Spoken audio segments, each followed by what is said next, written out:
Welcome to the groundbreaking podcast that will reshape your life. Get ready for an inspiring journey of self-discovery and personal transformation. This is Redesign Your Reality with me, your host, the seasoned entrepreneur and spiritual guide, Randy Lyman. Randy, let's talk about gratitude today. I've heard a lot of good and bad things about gratitude, and I know this sounds crazy, right? Like, what bad things are there about gratitude? But sometimes people will say that focusing so much on the gratitude can be a little bit problematic, perhaps.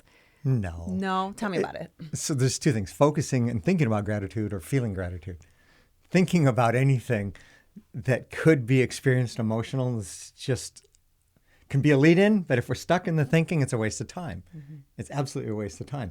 So when we can get to the feeling of gratitude, the underlying feeling of peace and thankfulness and just connection with all that is, then that gratitude's always amazing, every single time. But when we're stuck in the thought of gratitude, then we're not able to feel gratitude because the mind is separate from the body. The mind is never in the present moment. It's always telling a story about the future, about the past, a string of thoughts. But the body's always right here, right now. So when I'm thinking about the gratitude, I'm not able to feel it. The trick is to think about gratitude and then think of things we're truly grateful for, and somehow the body will transition to the feeling of gratitude. We have to allow that, but we have to be willing to feel it and have our heart open. And if we're closed, it's not going to happen. What are some ways or practices or things that you've done to help you practice gratitude? Well, I'm fortunate I have a lot to be grateful for in my life. I've been through so many challenges. I've been through so many really crappy times in my life, and I made it through those. And so all I have to do is think about where I'm at now relative to where I was in 1987 or whatever it might be. And it's easy for me to be grateful because I've had some really tough, challenging, bad times in my life. So do you feel that those challenging times are catalysts for helping you experience gratitude in a deeper form? Today they are, because the contrast between where I'm at today versus where I was then. And even if I'm in a bad place now, I'm having some challenges, which I do from time to time, then I just think about where I was, and then I come back and feel and take a breath where I'm at now. And it's always better now than where it was. And like I say, that's my reference is 1987. So gratitude is obviously a positive emotion. What is there kind of like a stacking of emotions, a time when you can put gratitude on top of something else so that you feel better? Like help me understand how you can use gratitude to move into something that feels better. Gratitude opens our heart, because in order to feel gratitude, we have to feel. We can think about it all day long. It's not the same. When we start to feel gratitude, and maybe gratitude is one of those thoughts that'll actually lead us to feeling. There aren't very many that do, but if gratitude can lead us to feeling truly thankful, then our heart starts to open, and then our world changes. We let down our walls, and as long as we have walls to our heart that keep away the negative feelings, they're keeping away the positive feelings as well.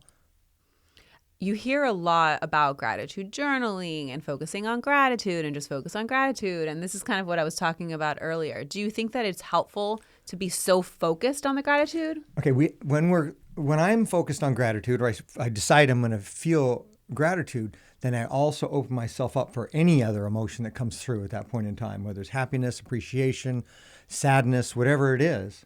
Because I'm so comfortable with my emotions, I welcome any emotion. I welcome every emotion. I don't care how painful it is. I welcome all of them through, because I know as soon as I release it, it's replaced with more love. So the gratitude, when it opens our heart, if we say, okay, our mind has to say, I'm going to feel gratitude, but there may be other emotions that come through. When we say, I'm open to those, and I have the experience that I know even those negative emotions are not going to kill me, and I'm going to feel better afterwards, then if my mind has that knowledge, then when I open my heart and other things come through, I don't suddenly close up. Oh my God. Yeah, because I think what's happening is that there's a lot of people out there teaching focus on gratitude to drown out some of those darker, harder emotions. And we don't want to drown out or replace those emotions. They just never go away until they're felt. Yeah. So actually, in your case, it's a little bit different, right? It's start with gratitude, allow those other emotions to come and feel them, and then heal from them so that you can come back around to the gratitude. Perfect. Exactly. Oh, you like that? Yeah, absolutely.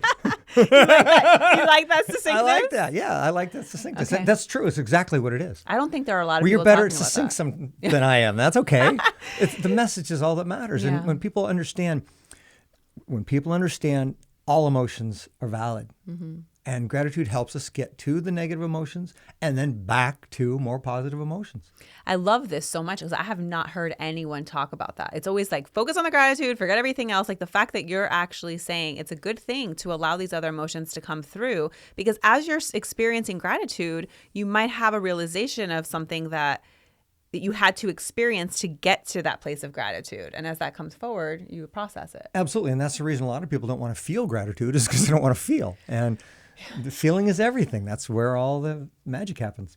I love it. Any last words for someone who wants to feel more gratitude, but they're really struggling with it? They just feel like their life is, woe is me. Everything is so bad. How do I get to that place of gratitude?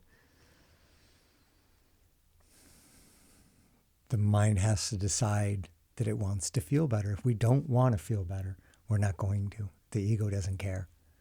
But when part of us, the observer, decides, I want to feel better, then we negotiate with our mind and we find a way to think about gratitude, and eventually we feel it. And when we start to have a better understanding of the process, then the mind allows us to go to that place of feeling. And before we go, I actually had this thought. We talked about this in another video at one point, but this idea that everyone has something to be grateful for. Obviously, there are a lot of people that have very blessed lives, and you can easily look at their life and say, well, obviously you've been blessed. There are other people who are homeless, who have lost everything, who've perhaps lost their entire families. I mean, right now, there are wars going on all over the world. Those are some of the most thankful people I've ever met, is homeless people who were Vietnam War prisoners, who've had so many crappy things done to them, and they're happy they're still alive. Mm-hmm. They're grateful just for life, for the air in their lungs. They're grateful for the air in their lungs, absolutely. It's so beautiful. I think sometimes we fixate on the things that we have and not who we are in our essence and the spirit that lives within us. We're taught to do that, but it's just a different way. It's a different perspective. It's just a matter of learning to appreciate and to be in the moment instead of wishing for more later. Fantastic. Before we go, what are 3 of your favorite things to do to help you focus on gratitude? Well, before I can feel gratitude, I have to be in the moment. I have to quiet my mind. Breathing, even if I'm only taking 3 breaths, deep breaths, just to focus on our breath, immediately takes us into our body. And that the mind likes the idea of having a task, and when the mind's task is to focus on our breath, that happens. We come into the moment. Music is really good for me. And I listen to sad music because it just opens my heart in a way that makes me feel deeper. And it's not that I'm going to feel more sadness. I'm just going to start to feel. And once I feel, then the positive feelings come through also. And walking in nature is really big for me. Even if I'm in a city, I can find a park to go walk in, and that's a positive thing for me. Yeah, being in nature has been really incredible for me. Just like I go for outdoor walks and I will look up. Sometimes we look at the ground or we're like looking at all these other things or even our phone, but just looking up at the sky and like the trees and actually being present with the majesty of creation is really life-changing. It's a beautiful planet. We don't always see that. It is a beautiful But the beauty's planet. here when we look for it. One last question, because I want to get to know you a little bit better here, other than, obviously what we already know. But what is your favorite music to listen to now? Because I know you keep saying you love to listen to music. Tell us. Well, right now, it's George Harrison. Okay. I wasn't into George Harrison until about 8 months ago. Mm-hmm. And half the songs he writes are to God, to Source, and about his gratitude for life and all the wonderful things that God does for us. So right now, that's I wouldn't say a genre, but that's an artist I like, and there's a lot of things from his genre that I really like. What is that genre? What is that genre? I was going to say, I don't know that I know. It's the 70s. It's late 70s, but it's more ballads. It's Cat Stevens. It's Al Stewart. And I didn't listen to those artists in the past, but recently those have helped me get to a place of feeling and a place of gratitude more than they didn't. When I listened to them in the past, they didn't. And music I listened to in the past wasn't so much to take me to gratitude. Mm-hmm. It was to energize me or to bring back memories. And now I try and let go of the memories. Not that I don't want to remember them. I don't have good memories. I try and be more in the moment. And George Harrison's music and similar music helps me be in the moment because of the gratitude he speaks of. The power of now is it's very, very powerful. Without being here in the now in our body, feeling our body, we are unable to process our emotions and even feel good. We can't feel good with our mind. We can think about feeling good, but if we're not in the present moment, we can't feel anything.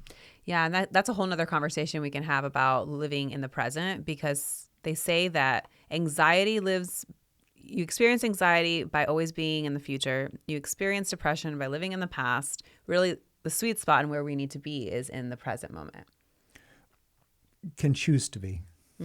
We need to be there to heal. Yeah. We need to be there to enjoy the moment. We have to be in the moment. And that's where the magic happens. Wonderful. Thank you so much today, Randy, for this. Thanks for your questions.